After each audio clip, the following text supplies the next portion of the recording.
to the RationalInvestor.com's Daily Brief. The answer to your question is learn the goddamn process, trade your trading plans, don't take too much risk on any one trade, and just let yourself get rich. Hello, everyone. Welcome back to another exciting week of As the Market Turns. No, I don't know what to call this.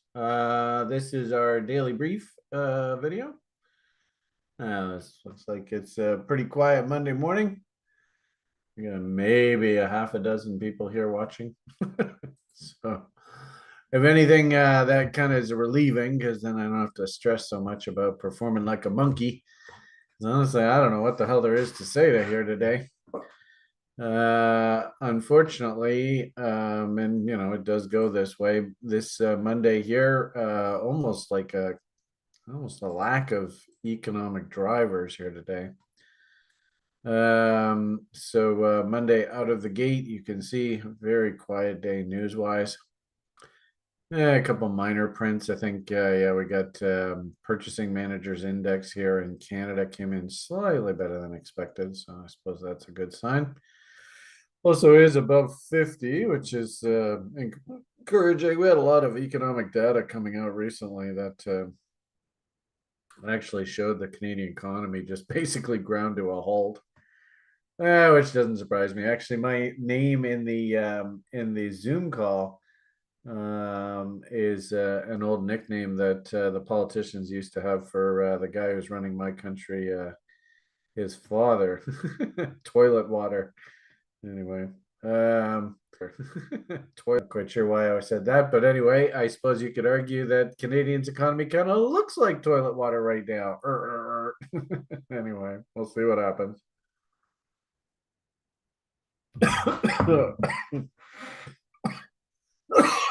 There you go. Breathe in some coffee. Oh, wait a minute. It doesn't go in that pipe. Anyway. All right. So it's going to be a little thin on the commentary here today for you folks. I'm sorry. There's not a hell of a lot to bark about. And you can see that the stock markets themselves are very quiet. Look how few ticks there are moving through the tape. So very, very quiet day. Interesting. Japan actually had a pretty big day. I don't know whether that was on the heels of maybe last week's rally in the U.S. equity markets. And you can see that Europe actually is kind of sanguine down on the day. Does look like that actually China had a little bit of a bid to the market. And we kind of noticed that last week. Alibaba was moving up appreciably. Interesting. I have a little fruit fly here. I'm not quite sure where it came from, considering the weather outside. But anyway. Looks like with some Fed speakers, I guess bank governors over there in Europe and one here in North America speaking today. But I get the impression it's almost kind of like a hangover market right now. Had the big dead cat bounce off the lows. I think I was showing you this on the Broiler Chicken show yesterday. The transports, the yellow line transports. You really would like to see some sort of solid floor on this thing to actually justify a move higher in the industrials. Also, too, I think that there was that huge event, that celestial event. And actually, I also saw an article that the sun's activity actually is super active right now. And that's supposed to go through to, I think, if I'm not mistaken, I think it's like today or tomorrow or something. There's, I don't know. I know Cole is our resident astrological guru.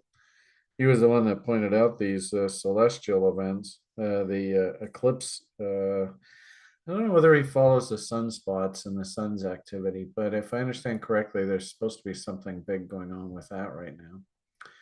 So that's kind of an added curveball, I suppose. Cotter says you have 21 chickens here to impress. Really? I don't think there's 21 people here. I don't think so. But anyway, I suppose he's got 21 chickens in his chicken coop. uh, No, real chickens. All right. So Connor's hanging out with the actual chickens. All right. There's an image for you. Do you ever see the chicken lady from Kids in the Hall? When I don't know whether I shared that on the community. I don't know whether you Americans ever saw that. The Kids in the Hall was a funny stand sort of comedy routine back in the 90s. Really fun. Anyway, so what can we say about the market today? We look at the broader market. You can see the whole stock market there jumped up on Friday, and then Monday morning here session break. Maybe that's even Thursday evening. I'm not quite sure. Yeah, that's Friday. And we've just sort of stalled here today. A little bit of a hangover. I think so. I was actually quite surprised, and if anything, maybe this is a good opportunity to talk a little bit about the wonderful dashboard that we have. Did get a nice little buy signal there on the stock market, but gee whiz, look at how overbought crypto is. This is insane. I'm really concerned that there's a big cyclical pivot here coming in crypto. And what's interesting is we're seeing just a ton of these little coins all just face ripping right now. And that is the classic sign of a market top if there ever is one. So usually they always say, markets go parabolic at the end of moves, not the beginning. And then looking at Bitcoin here this morning, I was actually last night in a meeting and I was like, holy crap, I couldn't believe, I had showed you guys on the shows, and this is why it's important to be able to draw these trend lines correctly, because I think the market is really respecting this. So this is a low to high trend line that was honored following that event. This is on the Bitcoin 4-hour chart. And then you see how it was honored again up through here. And, actually, here, let's take the channel off here just so we're not too confused. You can see how the market honored that high to low trend. Actually, it was low to high, isn't it? So I should probably low to high. This is a concept actually that's not really taught very anywhere online, really. I suppose if you took the CMT program, you probably should. Actually, I probably should get that CMT done. Anyway, pivot low to pivot high, hugely significant trend line. Look how the market respected it there, all along here. Then like seemingly lost it. All right, well, I guess that's the end of that trend line. We don't think about that anymore. And lo and behold, look how it came right back into play here. Really, really good example of the concept. Hey, there you go. So got some value out of today. Learning how to draw high to low and low to high trend lines. So I really do think that this was major resistance here. And then we had this market structure trend line just off of this low and this low, making this big W here. And this is sort of how I teach how to draw trend lines correctly. The difference between potential trend lines that are just sort of floating out there. They haven't been confirmed, or trend lines that are confirmed by market structure, i.e. this W, and the move through here confirms this W, and now this becomes an active trend line. So put it all together, I was actually pretty damn impressed last night. Look how the market basically was working towards a massive sort of wedge here, tighter and tighter and tighter. And then look at what happened here as we were coming into that apex. I mean, that's incredible. You couldn't script that any better. And look at the doji that happened, and then a doji within a doji. And then we got a breakdown through the lows of the doji, which to me is actually a sell signal, right? Because this is an inside bar. And technically, actually, it is Harami too, ironically enough.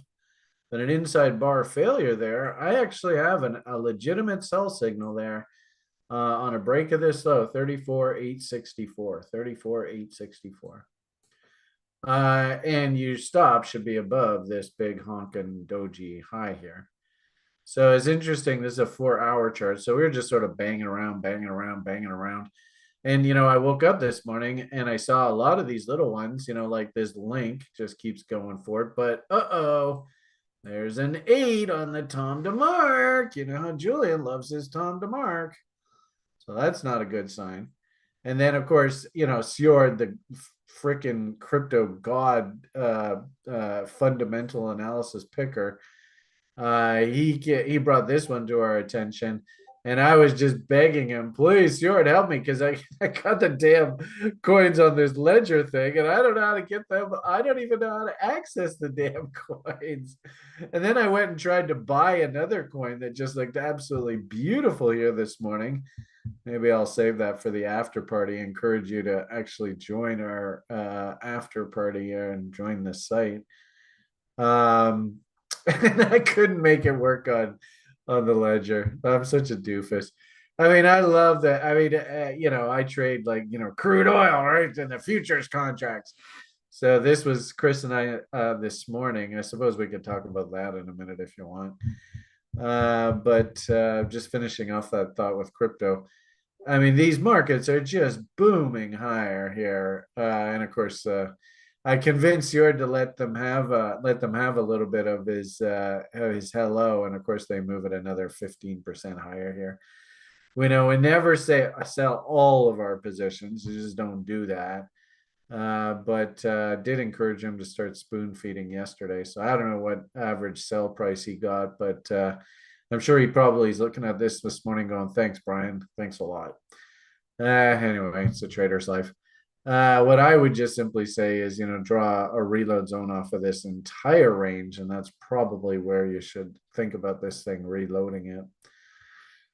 Anyway, the point being that you can see just everything is like mooning here. And that's geez, there's an interesting number, 666. I've always wondered about that Zugi guy and he's allegiance with. Anyway, interesting price on that frax.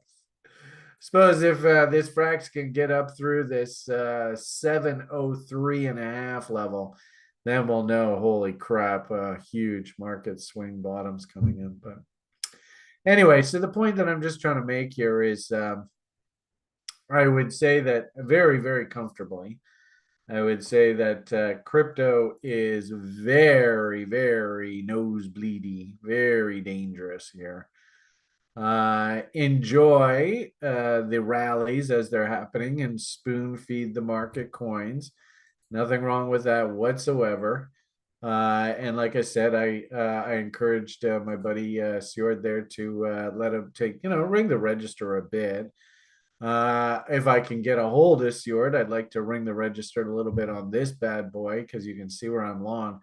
That's now basically almost a triple now. So I suppose a banging out triples note will be coming down the pike. And others, in fact, I think this one now has officially doubled because I think we were long from $6 or something like that down here. So at 12 and change, and the Joe over there at Coinigy, who does the show with me on Wednesdays, hopefully this will convince him of the value of working with a guy like me, because I think he was pretty impressed with that call. And I mean, the list goes on and on and on. I mean, you can see how many names are green. These are even pretty chunky ones. Like this is a popular one with a lot of people of late. This Algorand. I mean, you can clearly see the W that's come in here. I can't justify paying those prices. But if we get a pullback down into reload zones, you see I have alarm set and the whole thing. But it's just yet another example. I mean, it feels like the whole damn crypto market's lifting. Look at that crazy ass one, eh? Jesus. So, same time too, notice we're seeing a lot of these 8s and 9s on the old Tom DeMark, which itself is got to be a warning sign. So if you don't respect 8s and 9s on Tom DeMark, well, hopefully you can respect when our crypto histogram. This is like the short-term bullish percentage index. When it gets overbought on the short term and the medium term, that's a very, very dangerous sign. And I suppose maybe in the after party we can look at the crypto market itself. I suppose, for it being Monday, not a bad idea. Check in who is the actual leaders in the market. Interesting. DXJ. That's the Japan fund, if I'm not mistaken. I don't know. Has the Beamish guy been slightly bullish on Japanese stocks lately? Holy moly. That damn Toyota Motor Company just took off like a rocket. Where are we here? Yeah, it is Japan. Look at that thing. Yeah, that looks kind of harmonic-y, doesn't it? Actually, this might even be a Gartley up here. Boom, boom. 63.1. All our harmonicans will probably be okay with that. Ideally, the Gartley guys, they want 61.8, but gee whiz, that's awfully close. 63.1. You might even find if you pull up like the Nikkei, pull up the futures contracts, they might even have like exact 61.8. So anything that's a bit of a dangerous sign there. When you tell me, is that Japanese market maybe due for a bit of a correction here? I think so. And if I understand correctly, I mean, gee whiz, look how far that darn market has come.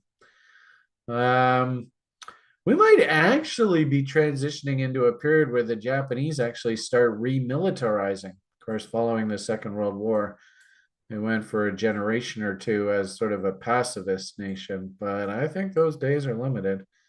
That would be something that nobody would really be expecting right now, would be for the whole situation in that region of the Pacific to start heating up dramatically. So that's interesting. You know, quite often when you see these markets sort of the top five lifts, these are like the absolute best performing assets. But is it a good idea to chase a market that already has an 81% reading? Not likely you're going to get new buy signals on these, but this is the strength of the market. We have the utility sector. I think we've been talking about utilities recently. I know that we were in our stock pickers club. We were watching the Hawaiian utility companies because they look like and that whole Hawaiian story sure died off pretty quickly, eh? So the utility sector, let's see what that looks like. This kind of looks like an AB equals CD. So we might be hitting upside objectives here. Yeah, so getting up into sort of nosebleedy territory, probably good for some sort of pullback here. Interesting. This is that's a daily moving average cross. I don't know what the weekly chart looks like. Yeah, just running into resistance here. So I don't really see a hell of a lot to get excited about there. Let's see. EPI, I think that's like the Spanish ETF, if I'm not mistaken. Nope, India, beg your pardon. Let's see what India looks like these days. Oh, geez, another toppy looking market, so we've got a potential Gartley there in Japan. And this looks like a head and shoulders top, eh? Look how well defined that is. Interesting to see whether we fail at this level. You don't really want to see this go beyond this left shoulder too much. Anyway, you get the idea. No break yet. Obviously, that's why technically the score is still pretty strong. I suppose if this thing could go in W here, then hey, maybe we got something to work with if you want to go long India. Although I'm hearing it, and it's actually interesting because for the longest time we never heard really anything negative out of India. I mean, hell, speaking of toilet water, my country's dear leader has decided to pick a fight with India right now.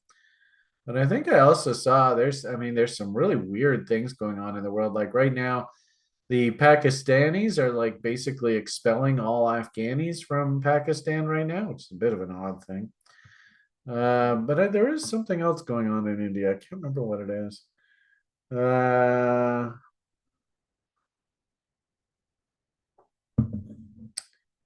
Is that India you're talking about there, Nick?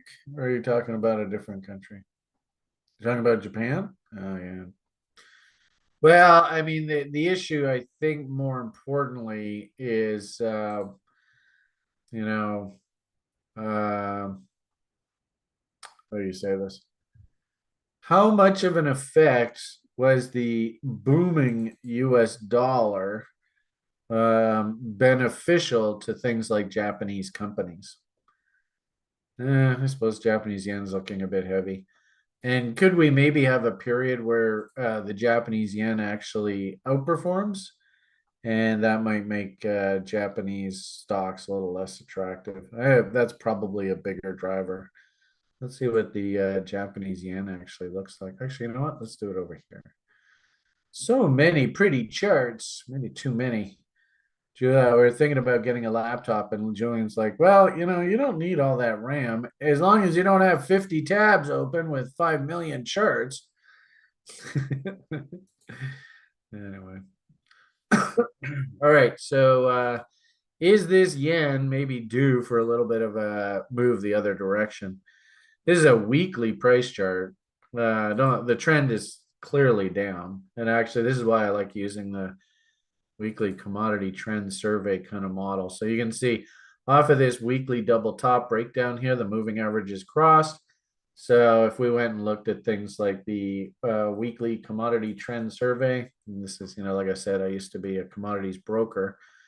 So this is the way that I used to basically approach those people that wanted to trade commodities with me. So this happens to be the Japanese yen trust. This is the FXY. It probably looks similar. 62.15, 52-week low, 61.23, high 73. So 50% level. You can see there's like 5 cents to be clipped out of this thing. The weekly trend survey fast moving average is very much below the slow moving average. So it's sort of like, well, it's in pretty good location. It's got a bit of a bounce back to 50% levels, but the moving averages and the trend is down right now. But Willie is stupid. You can see even RSI is getting washed out. Not quite oversold though yet. So that could go a little bit lower. Does look like we have a bullish MACD divergence, though, that's actually confirmed on the weekly basis. So I wonder, and if we look at things like Toyota, I mean, gee whiz, this was one hell of a trade. Is that also kind of looks like that Gartley pattern, right? So down, up, down, test the high, fill in the gap, and if it rolls over here, look out. So is that what's driving this? The whole militarization about Japan. I mean, it's an excellent point somebody made here that their demographics are a nightmare.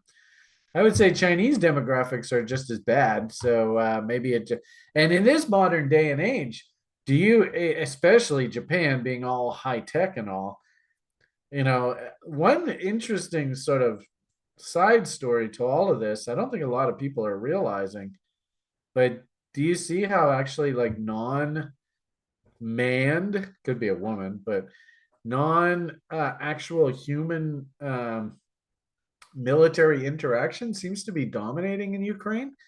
The only offense that Ukraine really can pose is the ATACMS and the HIMARS, which are just missiles, and the drones.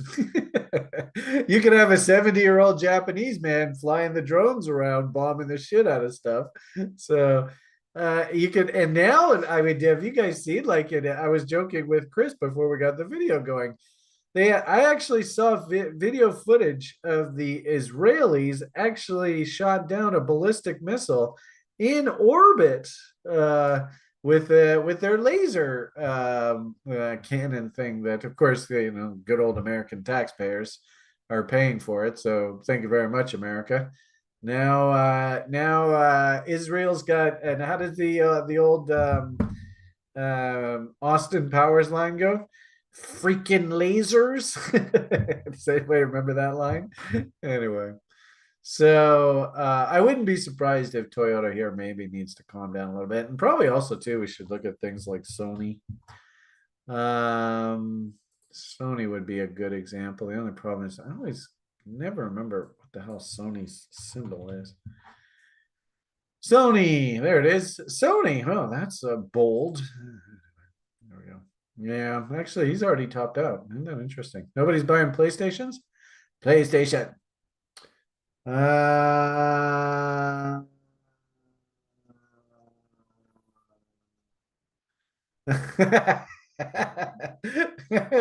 and somebody said, Brian, actually, that was from a video game. That wasn't real. Could be. Wouldn't surprise me. I'll tell you, like today's day, and there's no econs today, so you can probably tell I'm a little bit laissez-faire. This was my day. And actually, I have to say, for a Monday, this actually didn't turn out too bad. But I mean, look at the opening minute of trade here for the crude oil this morning.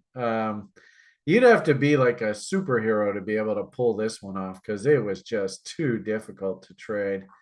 And I think Chris and I both missed it. I don't know whether maybe, yeah, I think Chris missed it. I can't speak for him though. I'll just say I missed it. But there was that opening minute, and literally, you had like I'll show you. Let's see if I can show you like the lower time frame. You had like literally 3 or 4 seconds to get the trade on, and then you missed it. But I guess what the point I'm trying to make here is this is a weird day, these Mondays, because there was no economic drivers. So you can see there is 6 a.m. The market actually opened up and we're like, all right, so 80-40, there's your high. Okay, let's keep an eye on that. Then the market went down. All right, 81.26, there's your low. All right. Then it just chunk, chunk, chunk, chunk, chunk, chunk, chunk. And this is like a 5 second interval. So you had this pullback and then the damn market just launched higher here. And I just didn't have enough time to get the order working. It's too bad. It was a pretty good setup. It on one contract, you'd take, at least my trading plan, I would have taken 26 ticks, and then because I like to do 3 contracts, then I would have taken another one off at 2 times 26 ticks. That would have been 52 ticks. So that would have been a total of about 78 ticks on the day. I mean, it wouldn't have been a bad day at all. And then stop at scratch on the remaining, and then this thing finally got blown out about an hour or so later, the last contract at scratch. But that's just the way it goes. If anything, I didn't really have a problem not or missing this trade because I just know sometimes with these opening range trades, the market just does this. And if anything, I'm all about best practices, I'm all about good demonstration. And if you just don't have time and you're entering orders in manually at certain levels, well, then you just miss the trade. Shit happens. It's no big deal. Anyway, that was the opening range trade in crude today. But and like what I was kind of saying there a minute ago, I don't have a hell of a lot of drivers, and so I'm kind of just sort of just shooting the shit with you guys here this morning. Wow, so shooting the shit, and I was able to fill a half an hour. Did you guys get any value out of that? Hey, there's DMAC. Did you get any value out of this? How about you, Christian? Gilts, Adam, Eric, is that Eric? For many years, mining stocks have been put of favor. Do you own any mining stocks? Well, living in Canada, you don't really have a choice. I mean, there's so much of our economy that is mining stocks. I would agree. And the problem here now, Eric, just FYI for whatever it's worth. I mean, first and foremost, you tell me, what does the Canadian venture market look like these days? Has this been a good stock market? Never a bad rant. There you go. Oh, Filson says value. Ooh, Guild says value. All right, well, that's good.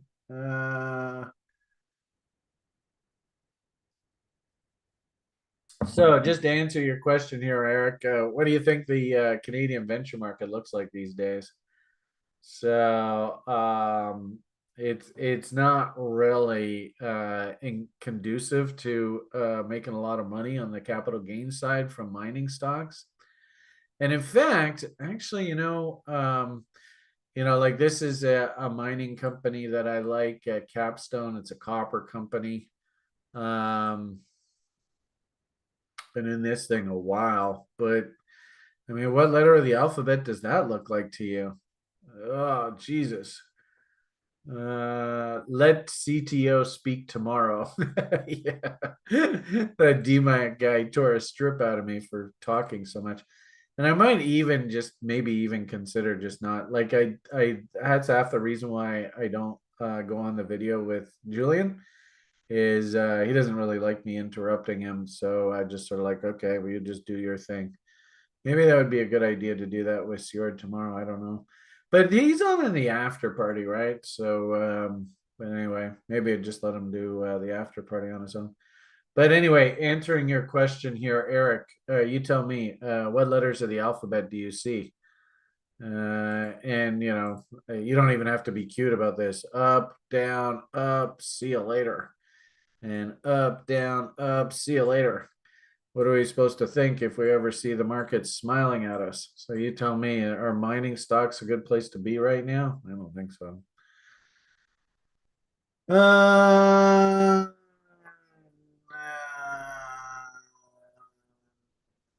all right. And Cotter says that some sources are suggesting that Ukraine's actually getting beat up pretty bad right now. So, ironically enough, and this is actually in the copper business. Um, so who knows? I mean, I'd just be curious. Do any of you guys know, or girls, or houseplants, or whatever? What is copper considered in our society? That is a very specific name. So if you're here to learn something about trading and something about economics, oh, I just gave the answer away. Then you should probably respect if you see things like M's in the price of copper. That's a pretty important message. So I am seeing a few M's here. We did have W's back through actually, this is interesting. That was back through last fall. And of course, things like the NASDAQ did very, very well there through the winter. But I wonder whether maybe, let's see, did you guys get it? Hey, very good, KOS. You nailed it. Very good, Cole. Hey, Cole, do you study the solar stuff and sunspots and stuff like that? Maybe we should. I know, actually, I think studies that a bit is Marat. So maybe we could have Marat and you exchange notes about sunspots. But anyway, as I had said earlier, solar maximum activity also peaks in 2025. I mean, I've always had this weird sort of, uh, I love the planetary relationships. Absolutely love that. I've never really embraced, Dewey, if I'm not mistaken. Did any of you guys ever do the study of foundation cycles? Foundation for the study of cycles? I think that's what it was called. Anyway, and Dewey, he was the big cycles guy down in the States there 100 years ago. And he was really, really big on sunspots and all those solar cycles. I've never really gotten into studying the sun, but I suppose we probably should. Anyway, so short answer to you, a little bit concerned about the mining stocks. And remember also too, and actually this might be a good question for you, Mr. Eric. I don't know whether you even know this or not. Do I know you very well? Or are you just watching the free channel? Is Brian a US dollar bull now or a US dollar bear? And by definition, based on that answer, and there's a very clear answer, and I teach all my students this very clear message that's not even debatable. It's blatantly obvious what Brian thinks right now, and this should go on into 2035. But based on that answer, what should I be thinking about commodity markets and doing things like investing in mining stocks? Brian is a Canada Bank triple bear. Yeah. Well, and you know, Canadian banks theoretically finance all these commodity endeavors, although they don't really these days. I don't know what the hell these stupid Canadian banks. They're all turned real estate speculators now, which is incredibly dangerous. You never want to. I mean, this Canadian economy is so fucked right now. It's ridiculous. But then Adam's like, "Oh, you just went and triggered him. Here he goes. 10 minutes of him bitching about the stupid substitute drama teachers." Horse roosters for commodities. There you go, Cole. Yeah. I'm not really a commodity bull now, so it doesn't surprise me if I actually see that commodity markets actually don't really look very good for investment purposes, which of course is totally contrary to what probably, 80-90% of the public's going to think. Like if you talk to that rich dad, poor dad guy, commodities, I mean, he would be loading up on silver right now. And I suppose maybe there's a trade down here. This is one of the biggest silver stocks around. I was humming and hawing about this, but I don't know. It just didn't resonate well with me. Then, of course, there's things like First Majestic. This is like one of the oldest silver stocks around. And I don't know. You tell me. Are we making W's here, or are we breaking lower highs and lower lows? I mean, this just looks like it's just trending down.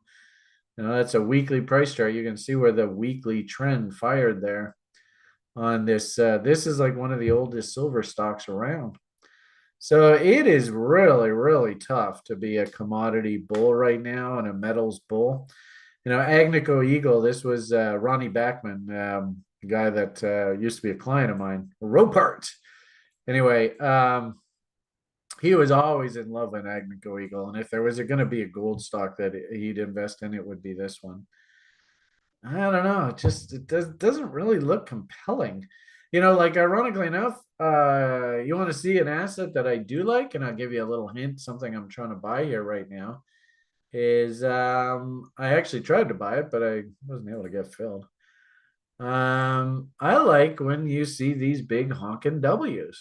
I mean, that's what I like to see. So, I look at a chart like this and oh my God, I mean, I gotta somehow get some of this on the books. That's exact. I mean, if you showed me mining charts that look like this, oh my goodness, I'd be all over them. I don't see any mining stocks that look like this. Like we go back to Agnico Eagle. Like, what do you look like on a longer term basis? I don't know. That kind of looks like just a trading range. And right now, we're kind of just stuck in the middle of the trading range. Anyway, I don't know whether I gave you guys any value here today for the public broadcast. I think what we'll do is we'll just pop on over to the after party. And all of you people over there, I see most of you are site members. So if you want to come on over and hang out in the after party, we'll just continue the conversation. Hope you guys enjoyed this. It's kind of a lazy, quiet Monday morning. In fact, actually, just looking at the I always like to look at this page. It gives a nice. I would like to get this going on the site, but you can see. I mean, we got like a 0.06% move on the Dow, and it actually looks like we just fractal sell signal there. S&P 500. I see M. I see another M. Russell 2000 already down 1%. If this W does come in, then maybe we got something to work with. And it's the usual culprits, right? The big boys here are working their way higher. Interesting how Berkshire's coming off, though. So, put it all together. It's kind of a lazy, quiet Monday. So, hope you guys enjoyed the offering. I'd be careful on that Bitcoin thing. I don't like giving away the secret sauce, so we won't talk algos and stuff here. But I showed you the histogram, which is available on our 30-day trial, which is actually a real gift to you guys. And actually, in our meeting last night, we even talked about maybe removing the S&P 500 breadth from the free. This is the overview page that we show everybody because it's too valuable. Maybe put it behind the paywall. But this histogram image, I mean, this is gold. And it is giving you a massive just you know, convulsion signal. And what's concerning here is that, of course, we're looking for the ultimate sort of bottom in crypto around the middle of February, maybe March kind of idea. Same sort of thing as cerveza sickness first go round. So seeing this is rather concerning. Um, anyway, slow and steady wins the race. Wish me luck on taking some profits on some of these names. We're definitely up in doubles, triples territory. I just got to figure out how to trade off of this damn ledger thing. So, all right, I think we'll leave the free broadcast at that. We'll come back, circle around tomorrow. I should be a little bit more active econ wise. I think we've got some at least some data to work with, and we got a whole bunch of Fed speakers. In fact, wow, look at that. Tomorrow we've got 1, 2, 3, 4, 5 Fed speakers tomorrow. Oh boy. It's going to be a messy day tomorrow. All right. Well, have yourselves a great day. PMA for the win. Slow and steady wins the race. And of course, come on over to the after party and we'll continue the conversation on over there. All right. All the best and bye for now.